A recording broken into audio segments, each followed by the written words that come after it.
Bab 136. Tidak menahan amarah. Claire Sen mengikuti Colden Ye ke dalam ruang rapat. Davin Ye juga berada di sana. Ketika matanya melihat ke arah Claire Sen, dia menunjukkan senyum yang lembut kepadanya. Meskipun suasana hati Claire Sen sedang tidak baik, tapi menghadapi senyuman seperti ini sulit baginya untuk menahan senyumnya. Penderitaan dalam hatinya sedikit berkurang, lalu membalas senyuman pada Davin Ye.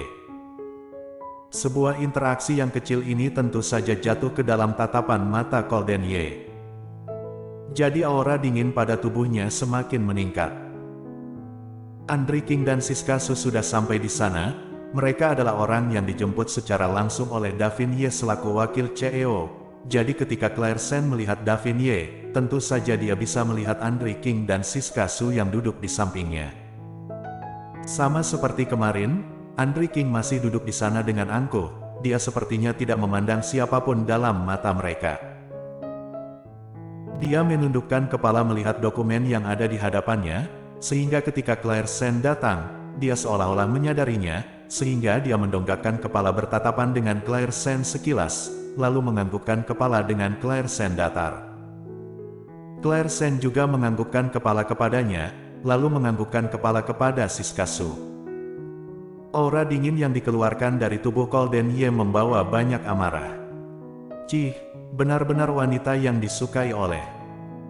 Pergi kemana saja pasti ada orang yang menyapanya, hatinya pasti merasa sangat bangga. Setelah duduk, Colden Ye menggetukkan jari tangannya di atas meja kopi. Claire Sen menganggukkan kepala, aku akan menyiapkannya. Setelah itu dia melangkahkan kaki keluar. Semua kopi di ruang rapat itu disiapkan olehnya. Selain itu tidak ada orang lain yang membantunya. Pekerjaan Claire Sen cukup berat juga. Ketika dia membawa nampan yang membawa kopi ke dalam ruang rapat, rapat mereka sudah dimulai. Di dalam sana ada orang yang memberi penjelaskan. Claire Sen tidak boleh mengeluarkan suara, jadi dia dengan pelan menaruh segelas demi segelas kopi di hadapan dewan direksi. Davin Ye melihatnya bekerja dengan keras. Ketika Claire menyerahkan gelas kepadanya, dia pun membantu Claire menerimanya. Claire meliriknya sekilas untuk berterima kasih kepadanya, lalu dia pergi menaruh kopi di hadapan Andri Han. Andri Han melihat jari tangan yang putih seperti salju itu. Membuatnya teringat dengan kenangan masa kecilnya. Ibunya juga memiliki sepasang tangan seperti itu. Ibunya membalikkan beberapa halaman buku pelajaran di hadapannya, dan membacakan cerita untuknya. Akhirnya dia masih menggunakan sepasang tangan ini untuk mengelus kepalanya, dengan suara yang lembut. Andri Han, jika kamu ada kesempatan bisa menemukan adikmu, maka kamu harus memperlakukannya dengan baik. Setelah ibunya mati, Andri Han bisa dibilang bekerja keras demi hidupnya sendiri. 2 tahun yang lalu, dia akhirnya menemukan adiknya yang sudah hilang sejak kecil, tapi dia masih merasakan hatinya sangat kosong, merasa kalau dirinya masih belum bisa memenuhi keinginan ibunya. Sekarang kemunculan Claire Sen membuat rasa bersalah dalam hatinya menjadi semakin bertambah. Karena Claire Sen tanpa sengaja membantunya mengingatkan dengan orang yang ada dalam kenangannya, hampir membuatnya berhalusinasi. Dia sendiri sedang mencari adik perempuannya.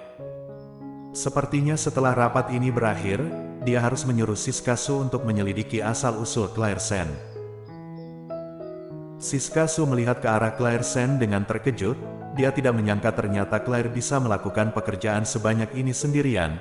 Lalu melihat Colden Ye yang berada di kursi utama, membuat Siska Su teringat dengan kejadian yang terjadi di restoran kemarin. Lalu dia berpikir dalam hati, laki-laki memang adalah makhluk yang tidak ada perasaan ya. Beruak. Ketika Claire Sen membawa kopi yang kedua, Davin Ye sudah tidak tahan lagi melihatnya. Ketika dia baru ingin berdiri membantunya, Andri Han tiba-tiba memberikan tatapan mata kepada orang yang ada di sampingnya. Siska Su yang sudah mengikutinya dalam waktu lama, dia langsung mengerti dengan cepat. Jadi sebelum Davin Ye berdiri untuk membantu Claire Sen membawa kopi, dia berkata dengan rendah, biar aku bantu. Claire Sen tercengang melihat ke arahnya, terima kasih. Setelah itu Siskasu dan Claire Sen membagikan kopi itu kepada semua orang. Ketika diberikan kepada Golden Ye, dia tiba-tiba tersenyum sinis. Sekretaris CEO Han benar-benar baik hati. Suara yang tiba-tiba muncul itu sudah menghentikan rapat yang sedang berjalan. Semua orang memasang wajah yang terkejut, belum ada orang yang merespon dengan apa yang terjadi. Tatapan mata Andri Han yang dingin melihat ke arahnya, dengan tajam berkata, apa perusahaan ini kekurangan orang? Dengan begini bisa membuat aku curiga setelah kita bekerja sama, apakah perusahaan ini bisa mengikuti perkembangan Hans Corp? Golden Ye mendengus dingin, sebagai perusahaan nomor 1 di kota utara, kami selalu mementingkan peningkatan kerja dan bukan jumlah yang banyak. Claire Sen mendengar dari samping membuatnya sedikit menggerutkan keningnya.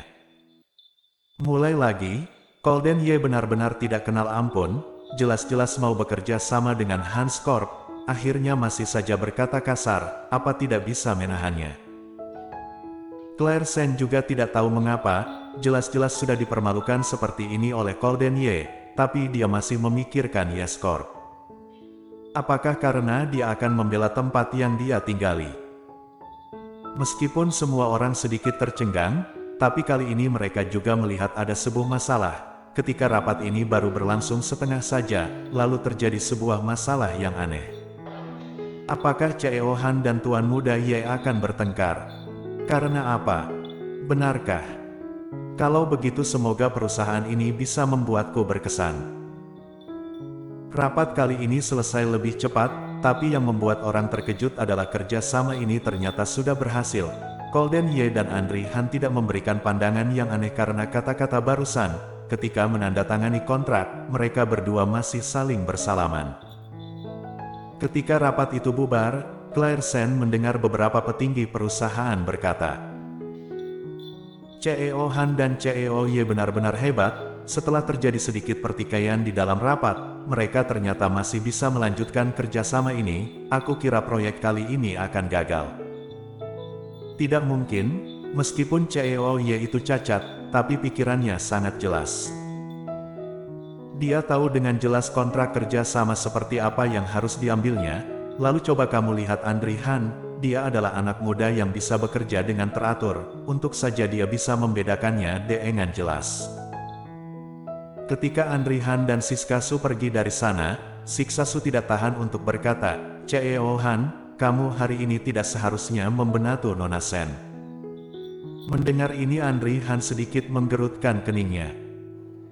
Siskasu lanjut berkata, kalian berdua hari ini saling menyusahkan. CEO Han, Anda biasanya selalu bisa menahan emosi.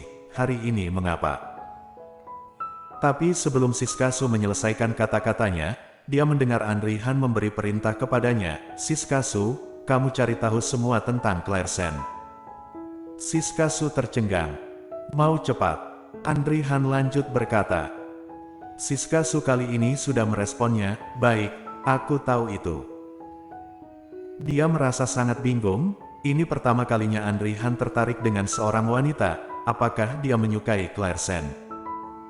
Tapi, apa kelebihan dari Claire Sen?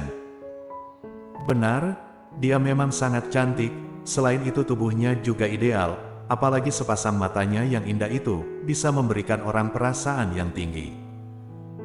Tapi meskipun seperti ini, juga tidak harus membuat CEO Han kehilangan sikapnya seperti ini. Jadi mengapa seperti ini? Claire Sen melihat semua orang ingin pergi, dia berencana ingin pergi bersama dengan yang lain, akhirnya Arthur Xiao mengejarnya. Berkata, asisten Sen, Tuan Muda Ye menyuruh Anda untuk membereskan semua kopi di sini. Mendengar ini Claire Sen terpaksa kembali lagi, lalu membereskan kopi dengan diam. Davin Ye pergi dari sana sedikit lama, melihat Claire yang sibuk, dia langsung melepaskan pena dan membantunya. Mengapa Golden tidak memanggil orang untuk membantumu? Claire Sen mundur 2 langkah, wakil CEO Ye. Dia mengingat kata-kata Golden Ye, harus menjaga jarak dengan Davin Ye. Bersambung.